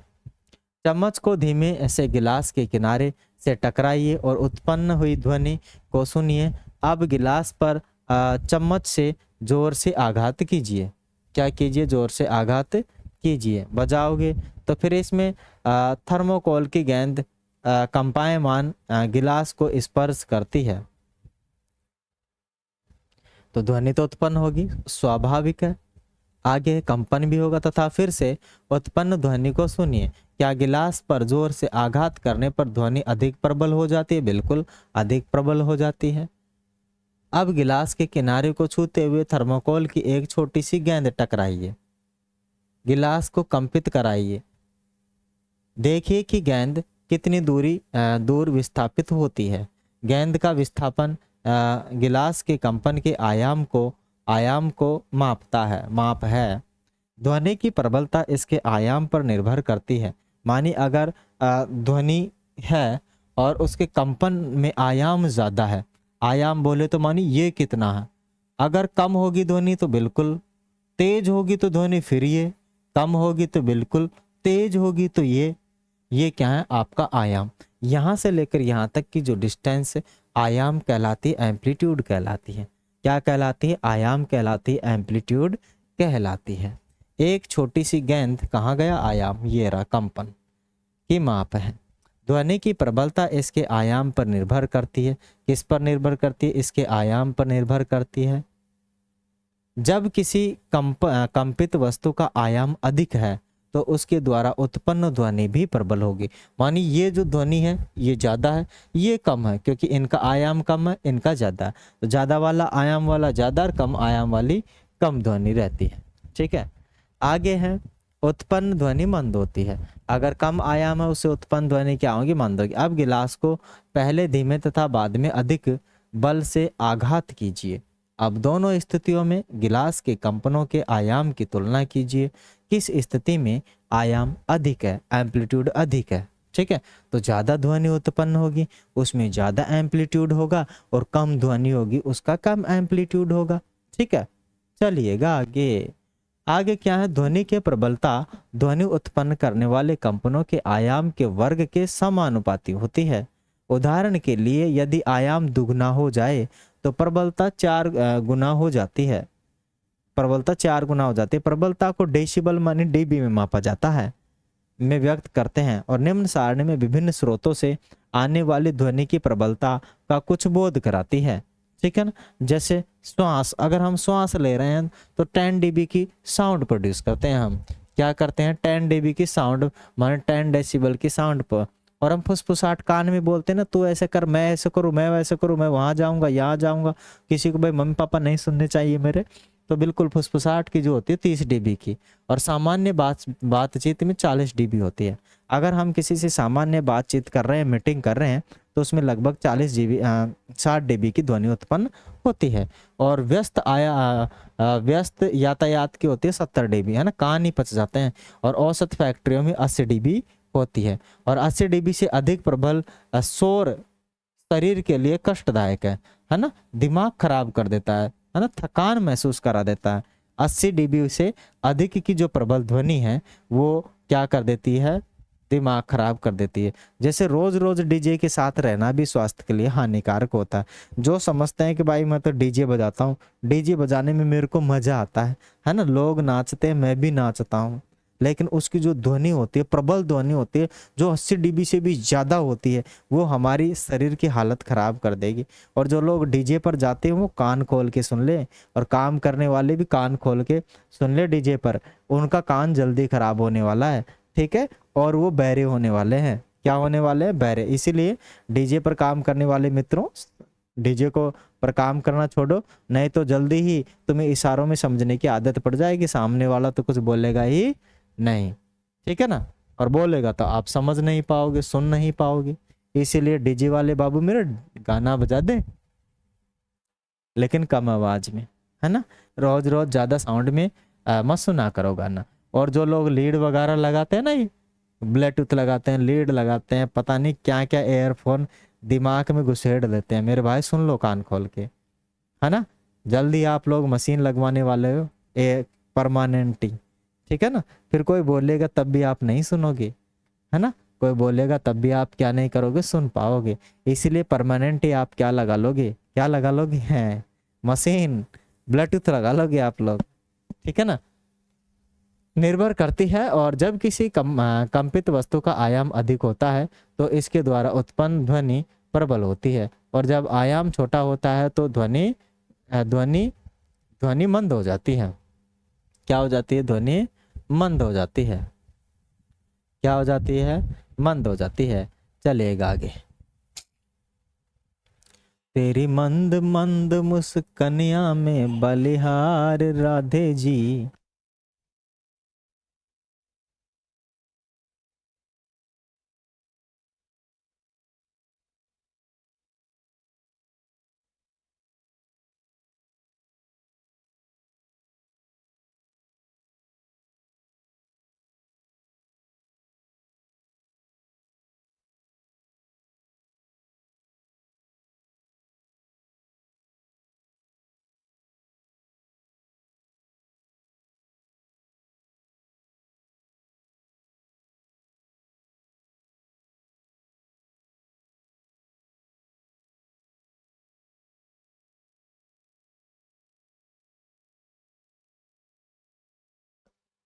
चलिए आगे है। किसी बच्चे की ध्वनि की तुलना में एक वयस्क से कीजिए, क्या इनमें से कुछ अंतर है। चाहे दोनों ध्वनियाँ समान रूप से प्रबल हो, फिर भी उनमें कुछ भिन्नता आए, देखें किस प्रकार है। मैं चकित हूँ कि मेरी आवाज़ मेरे अध्यापक से भिन्न है, क्यों है। ठीक है। तो उनकी जो आयाम है, उनकी जो फ्रिक्वेंसी है अलग अलग होती है, इसीलिए क्या है, ध्वनि बिल्कुल अलग सी फील होती है। मानी आवर्ती ध्वनि की तीक्ष्णता या तारत्व पर निर्धारित करती है। जो आवर्ती होती है ध्वनि की तीक्ष्णता या तारत्व, क्या तारत्व मानी टोन, टोन निर्धारित करती है। यदि कंपन की आवर्ती अधिक है तो हम कहते हैं कि ध्वनि तीखी है, और यदि कंपन की आवर्ती कम है तो हम कहते हैं कि ध्वनि तारत्व कम है। तारत्व कम है मानी कम है, और तारत्व कम रहेगा तो मीठी बोली रहेगी, और तारत्व ज्यादा रहेगा तो ठीक ठाक नहीं, माने अलग ही फील होगा। वैसल की जो ध्वनि होती है बहुत तेज होती है, इसीलिए चुभती है। क्या होती है? चुभती है।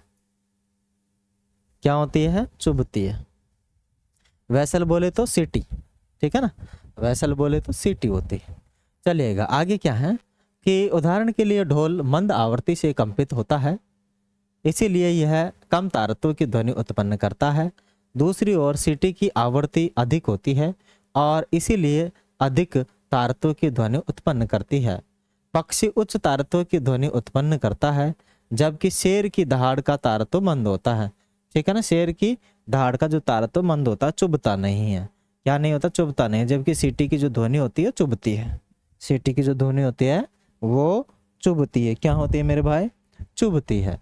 तथापि शेर की दहाड़ अधिक प्रबल है, जबकि पक्षी की ध्वनि दुर्बल है। जबकि पक्षी की ध्वनि क्या है मेरे भाई? दुर्बल है। क्या है मेरे भाई? दुर्बल। ठीक है, क्या है मेरे भाई? दुर्बल है। आप प्रतिदिन बच्चों और वयस्कों की आवाज सुनते हैं। क्या करते हैं? सुनते हैं। क्या आप इनकी आवाज में कोई अंतर पाते हैं? क्या आप कह सकते हैं कि बच्चों की आवाज की आवृत्ति वयस्क की आवृत्ति से अधिक होती है? सामान्यतः एक महिला की आवाज किसी पुरुष की अपेक्षा अधिक आवृत्ति की है, अधिक तीखी होती है। ठीक है ना, मानी पुरुष की आवाज भारी होती है, महिलाओं की आवाज भारी नहीं होती है। ठीक है, लेकिन तीखी होती है, चुभती है ना। क्या होती है? तीखी होती है, आवृत्ति ज्यादा होती है। जबकि जो आदमी है उसकी ध्वनि क्या होती है? आवृत्ति कम होती है। ठीक है ना। आगे अपने पास क्या है? आगे अपने पास है श्रवण और श्रव्य ध्वनि। मानी किस किस रेंज की जो ध्वनियां हैं जिसे हम आसानी से सुन सकते हैं और वो हमारे स्वास्थ्य के लिए लाभदायक भी नहीं होती और नुकसानदायक भी नहीं होती है, और किस आवृत्ति से कम की ध्वनियां हम सुन नहीं सकते हैं, और किस आवृत्ति से ज़्यादा की ध्वनियां हम सुन तो सकते हैं लेकिन हमारे कान फैल भी हो सकते हैं सुनकर। ठीक है, तो देखिए श्रव्य और अपश्रव्य, मानी ऐसी ध्वनि जिनको हम सुन सकते हैं वो श्रव्य ध्वनि कहलाती है, और ऐसी ध्वनि जिसे हम नहीं सुन सकते वो अश्रव्य ध्वनि कहलाती है। ठीक है ना, ऐसी ध्वनि जिसे हम सुन सकते हैं श्रव्य ध्वनि कहलाती है, ऐसी ध्वनि जिसे हम सुन नहीं सकते अश्रव्य ध्वनि कहलाती है। लीजिएगा, हम जानते हैं कि ध्वनि उत्पन्न करने के लिए हमें एक कंपायमान वस्तु की आवश्यकता होती है। क्या हम सभी कंपायमान वस्तुओं की ध्वनि सुन सकते हैं? तथ्य यह है कि लगभग 20 कंपन प्रति सेकंड से कम आवृत्ति की ध्वनि मानव कान सुन नहीं सकता है। अगर 20 कंपन या 20 डीबी 20 हर्ट्ज, डीबी नहीं 20 हर्ट्ज से कम की अगर ध्वनि रहेगी तो मानव कान तक पहुंचेगी ही नहीं, और वो सुन भी नहीं पाएगा कि मानव क्या फुसफुसा रहा। मेरे मित्र मेरे कान में क्या बोल दिया भाई, मेरे को टेंशन हो गई, सुना ही नहीं दिया है। दोबारा बोल, क्या बोलेगा? दोबारा बोल दे उसको। ठीक है ना, अब वो बोले ना दोबारा बोले तो पिट नहीं जाऊं क्या? तो ध्वनिमान कंपन सुन नहीं सकता।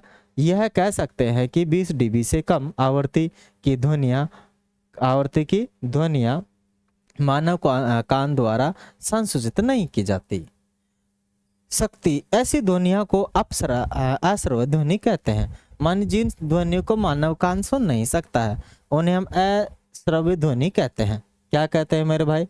अश्रव्य ध्वनि कहते हैं। और ऐसी ध्वनि क्या होती है? ऐसी ध्वनि 20 हर्ट्ज से तो कम होती है।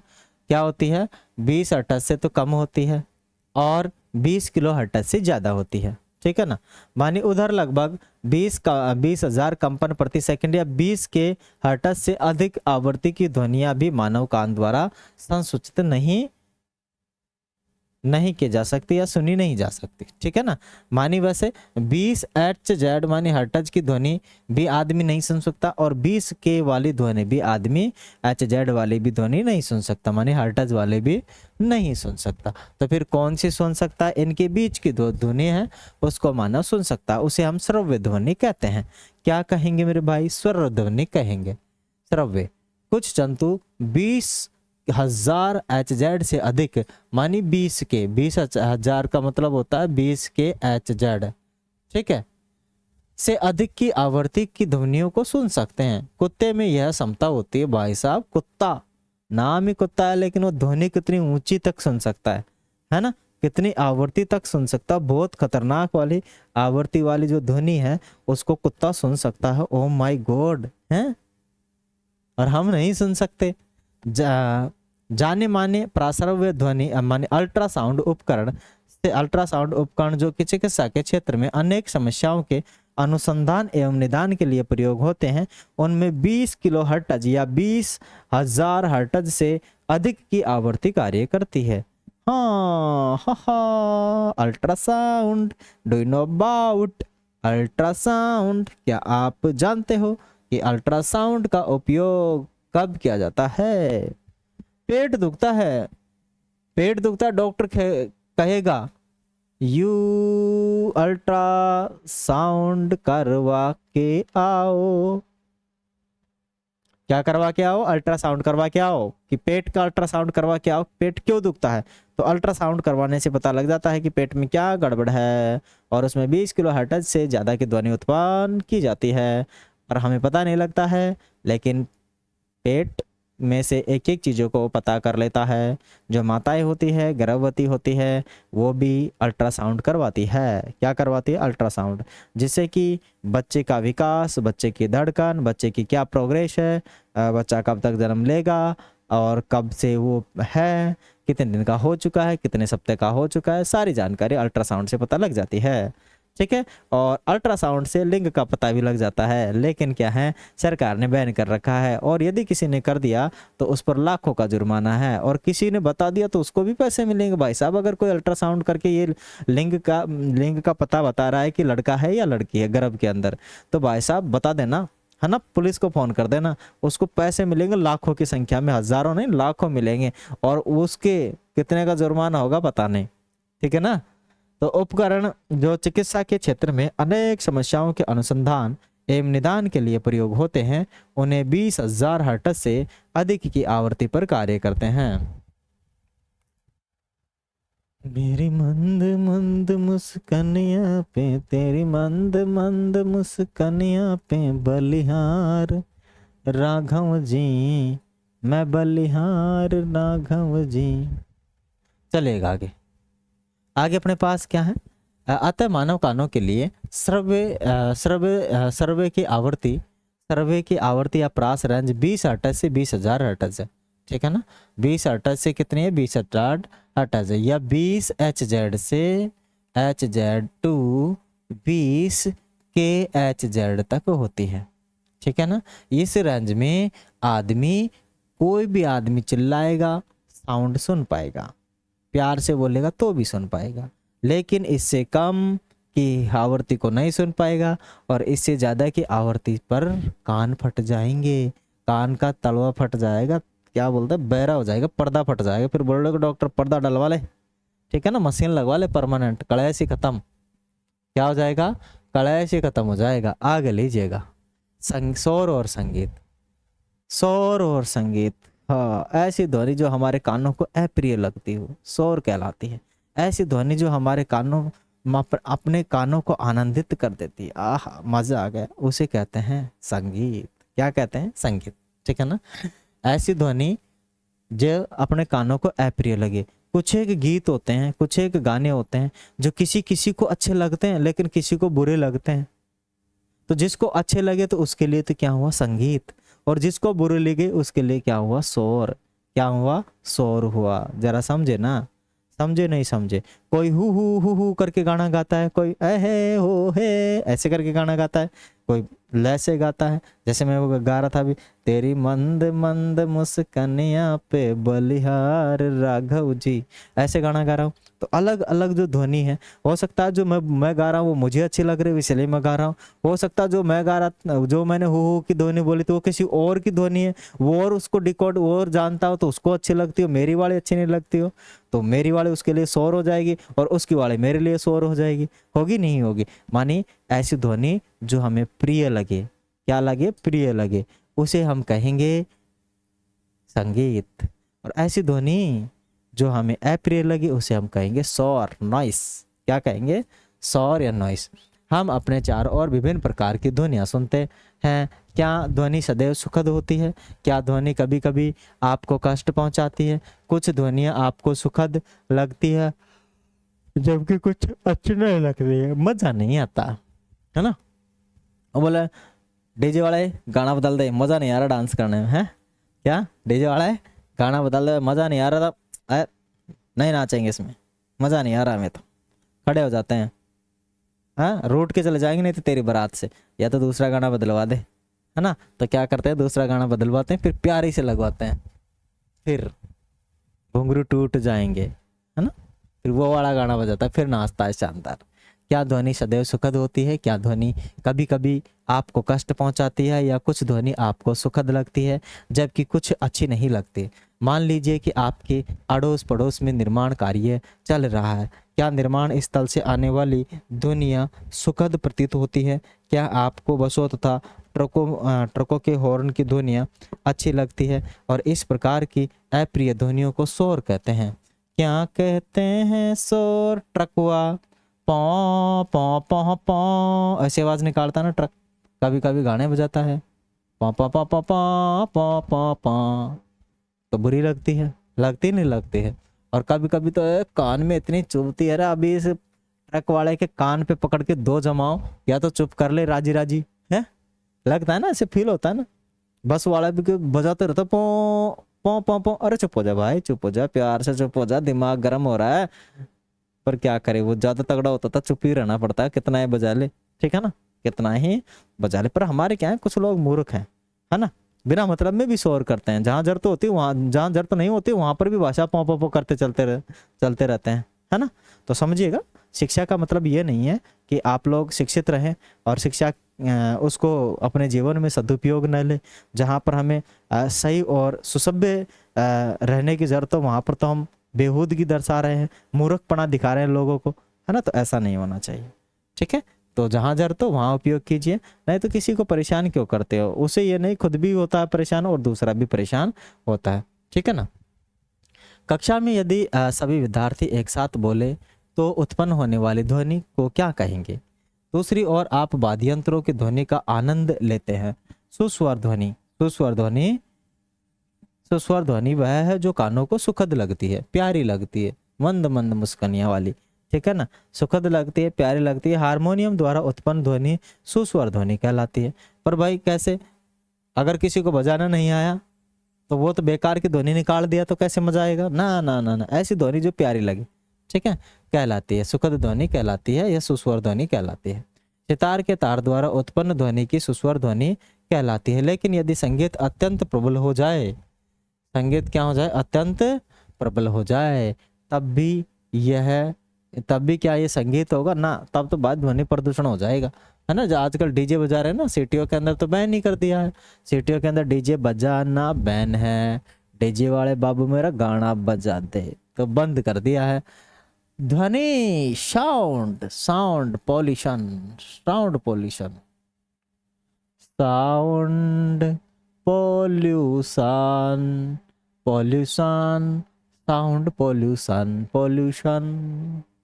ध्वनि प्रदूषण पर आजकल निबंध भी आते हैं, क्या आते हैं मेरे भाई, निबंध वगैरह भी आते हैं, ठीक है ना। अनावश्यक जो ध्वनियाँ होती है ध्वनि प्रदूषण करती है, ठीक है। ऐसी ध्वनि जो हमें अप्रिय लगती है वो ध्वनि प्रदूषण ही समझिएगा, ठीक है। जैसे आवश्यकता से ज़्यादा डीजे में हम मान ले कि ट्रस्ट लगवाने से क्या फ़ायदा है भाई, छोटा ही लगवा ले, जिससे कि अपने जो नाच रहे हैं उनको ही मजा आए, नहीं बेचारे सो रहे हैं उनको भी, तो फिर उनके लिए तो फिर सोते सोते कोई नाचेगा क्या? हाँ, नहीं नाचेगा। जिसके घर में लग रहा है कम से कम उतने ही पहुंच जाए तो ठीक ठाक है। दूसरे वाले को सुनाकर फालतू में अपने पैसों की बर्बादी कर रहे हैं, हम लाइट की बर्बादी कर रहे हैं, है ना, और अपने कानों की बर्बादी कर रहे हैं। लेकिन हम दिखाने के लिए, दुनिया को दिखाने के लिए लगाएंगे ट्रस्ट, क्या लगाएंगे? लगाएंगे ट्रस्ट। लेकिन हमारे क्या होता है, जेब में भले पैसा नहीं है, उधार लेके बजाएंगे लेकिन लगाएंगे ट्रस्ट। कुछ लोग मूर्ख होते हैं, वो ऐसा काम करते हैं। जब संगीत वो होता है जो मजा दे, जरूर नहीं दुनिया को सुनाकर ही संगीत सुनाया जाए। इतना भी तो हो सकता है कि भाई अपने आसपास ही थोड़ी आवाज रह जाए और लोग बाग मजा भी उठा ले, डांस भी कर ले, चलो हो गया भी काम अपना, है ना। और बिना मतलब में साउंड पोल्यूशन करते हो तब वो सभी के लिए क्या करती है, हानि पहुंचाती है। आप वायु प्रदूषण के बारे में पहले से ही जानते हैं। वायु में अवांछनीय गैसों तथा कणों की उपस्थिति वायु प्रदूषण कहलाती है। और इसी प्रकार वातावरण में अत्यधिक या अवांछनीय ध्वनि को ध्वनि प्रदूषण कहते हैं। क्या आप ध्वनि प्रदूषण के कुछ स्रोतों की सूची बना सकते हैं? ध्वनि प्रदूषण के प्रमुख कारण हैं वाहनों की ध्वनियाँ, विस्फोट जिसमें पटाखों का फटना भी सम्मिलित है, पटाखों का फटना भी क्या है, सम्मिलित है। ठीक है, आगे क्या है, विस्फोट जिसमें पटाखों का फटना भी सम्मिलित है। मशीनें, लाउड स्पीकर आदि घरों में घर में कौन से स्रोत ध्वनि उत्पन्न कर सकते हैं। ऊंची ध्वनि में चलाए गए टेलीविज़न तथा ट्रांजिस्टर, रेडियो, रसोई घर के कुछ उपकरण वगैरह हैं। ठीक है, चलिए आगे अपने पास क्या है, एप्लियंस कूलर वातानुकूलित सभी ध्वनि प्रदूषण के लिए उत्तरदायित्व है। ठीक है ना, हमारे घर के अंदर हमने कूलर लगा रखा, अभी यहाँ पर भी हमने कूलर लगा रखा है, एसी वगैरह कुछ नहीं है। ठीक है, कूलर क्या होता है, आवाज़ करता है, इसीलिए तो हमने ये वाला माइक लगाया, नहीं यहाँ वाला माइक लगाते। ठीक है, यहाँ पर एक फ़ैन चल रहा है क्योंकि कूलर है, इस वजह से फ़ैन को और जो कूलर से आने वाली एयर है उसको सर्कुलेट करने के लिए फ़ैन लगा रखा है, जिससे कि थोड़ा ठंडा फील करवाए। ठीक है ना, लेकिन कूलर क्या है, एसी से अच्छी हवा देता है, शुद्ध हवा देता है, डस्ट को रोक लेता है ना, लेकिन वो शोर करता है, चुभता है। एसी बस शोर नहीं करती, फ़ायदा इतना है। ठीक है ना, एसी बस फ़ायदा इतना करती है कि शोर नहीं करती है, बाकी तो शुद्ध हवा तो कूलर भी देता है, वर्ल्ड क्लास। ठीक है ना, बस क्या है, बाहर लगना चाहिए और 1-2 खिड़कियाँ खुली होनी चाहिए, जिससे कि एक साइड से एयर आए और दूसरी साइड से निकल जाए ठंडी, है ना। तो वो क्या करते हैं कि उसको सर्कुलेट करती रहती है, ठंडा करती रहती है। और यदि बंद कर दिया, कूलर चला रखा तो ह्यूमिडिटी बढ़ जाती है। क्या बढ़ जाती है, ह्यूमिडिटी बढ़ जाती है। एसी में ऐसा नहीं होता है। एसी में क्या होता है, अगर ह्यूमिडिटी है तो उसको बाहर निकाल के फेंक देती है, कूलर में ऐसा नहीं, खिड़की खुली छोड़नी पड़ेगी आपको। ठीक है ना, तो ध्वनि प्रदूषण की क्या क्या हानियाँ हैं, ज़रा उसके बारे में डिस्कस करेंगे। क्या आप जानते हैं कि परिवेश में अत्यधिक शोर की उपस्थिति अनेक स्वास्थ्य संबंधित समस्याओं का कारण बन सकती है। अनिद्रा हो गई, अति तनाव हो गया, उच्च रक्तचाप हो गया, माने हाई ब्लड प्रेशर हो गया। ठीक है ना, क्या हो गया, हाई ब्लड प्रेशर हो गया। काफ़ी सारी है, अनिद्रा माने नींद नहीं आना हो गया। ठीक है, अति तनाव हो गया जिसमें उच्च रक्तचाप, हाई ब्लड प्रेशर हो गया। चिंता हो गई माने टेंशन हो जाती है लोगों को।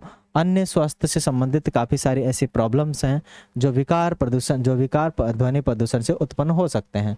लगातार प्रबल ध्वनि के प्रभाव में रहने वाले व्यक्ति की सुनने की जो क्षमता है अस्थायी हो जाती है। क्या हो जाती है, अस्थायी अथवा स्थायी रूप से कम हो जाती है। ध्वनि प्रदूषण को सीमित रखने के उपाय, ध्वनि प्रदूषण को सीमित माने लिमिटेड रखने के उपाय। भाई ध्वनि प्रदूषण होता है, हम रोक नहीं सकते, लेकिन उसको एक लिमिटेड तरीके से हम रख सकते हैं। ठीक है, क्या कर सकते हैं, लिमिट, जैसे हमारे यहाँ पे कूलर लगा हुआ है, मैंने बोला है, अगर उसको बहुत तेज चला दिया जाए तो बहुत ज़्यादा ध्वनि उत्पन्न करता है, क्योंकि लोहे वाला है, प्लास्टिक वाला नहीं है, वाइब्रेशन ज़्यादा करता है, उससे उसमें से साउंड उत्पन्न होते हैं। तो हम उसको कम चला के रखते हैं, जिससे कि ठंडा भी हो जाए और अपना काम भी बन जाए, साउंड भी ज़्यादा उत्पन्न ना करे। सॉरी, ध्वनि को नियंत्रित करने के लिए हमें ध्वनि के स्रोतों पर नियंत्रण करना चाहिए। यह कैसे किया जा सकता है,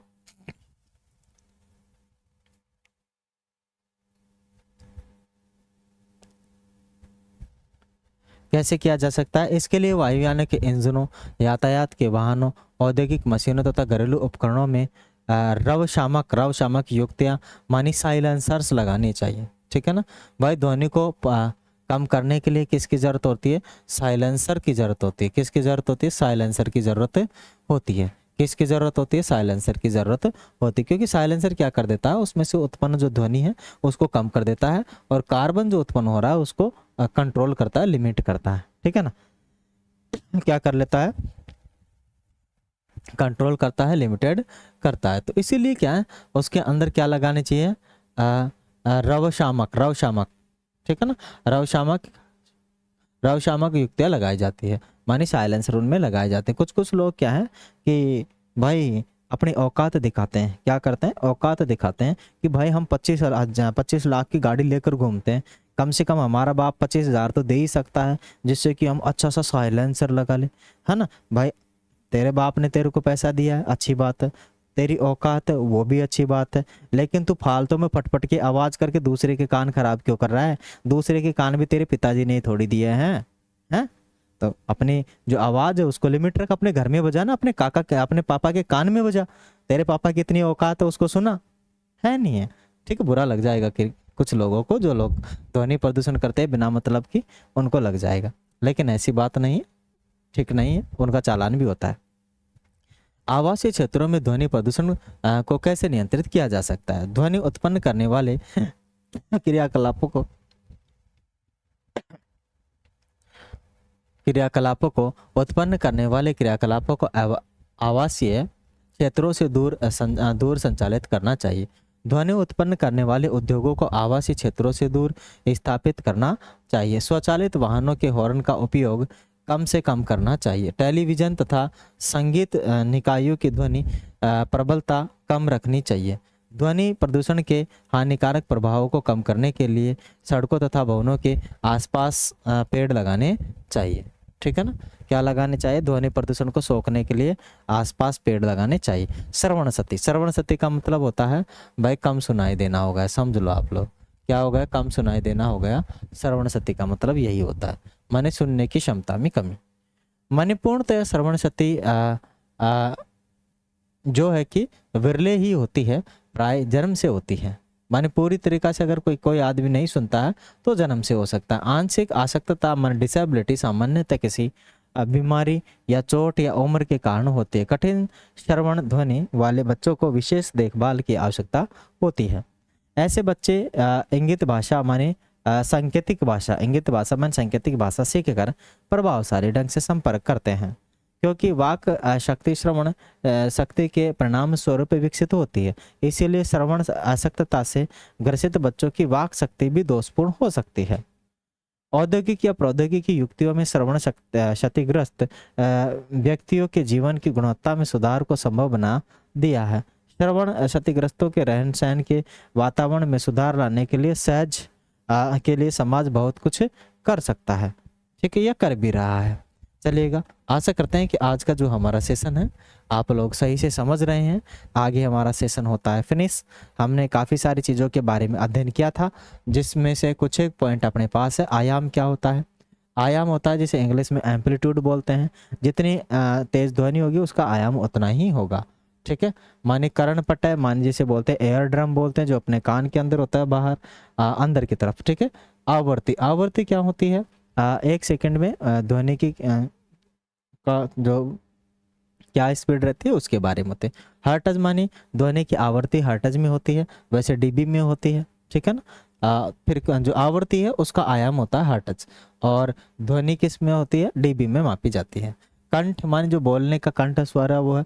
ध्वनि की प्रबलता माने कितना तेज कितना कम, वो प्रबलता। शोर जो हमें अप्रिय लगे बिना काम की ध्वनि है। दोलन ओसिलेशन जो मूवमेंट करता है उसे ओसिलेशन कहते हैं। तारत्व एक पतली आवाज और एक भारी आवाज, तारत्व। और एक आवर्तकाल माने ओसिलेशन का कितना समय है, वो आवर्तकाल कहलाता है। कंपन क्या होता है? वाइब्रेशन होता है जिसके कारण ध्वनि उत्पन्न होती है। क्या उत्पन्न होती है? ध्वनि उत्पन्न होती है। वाक यंत्र जो अपने गले में होता है लैरिंक्स होता है। श्वास नली जो लैरिंक्स के जस्ट पीछे होती है उसे बोलते हैं श्वास नली। आशा करते हैं कि ये चीज़ आप लोग अच्छे से समझ गए होंगे। बिल्कुल एक एक चीज़ें हमने सीखी हैं बड़े प्यार से मस्त तरीके से। आगे हम सीखेंगे विद्युत धारा के रासायनिक प्रभाव। ठीक है ना, नेक्स्ट हमारा टॉपिक रहेगा विद्युत धारा के रासायनिक प्रभाव रहेगा। 11th चैप्टर रहेगा, उसके बाद 12th और 13th चैप्टर। इतने ही अपने चैप्टर हैं, 13 ही।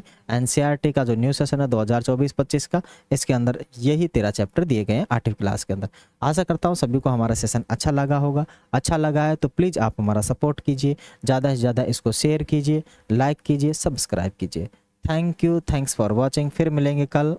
आप सभी से लेते हैं अलविदा। Thank you.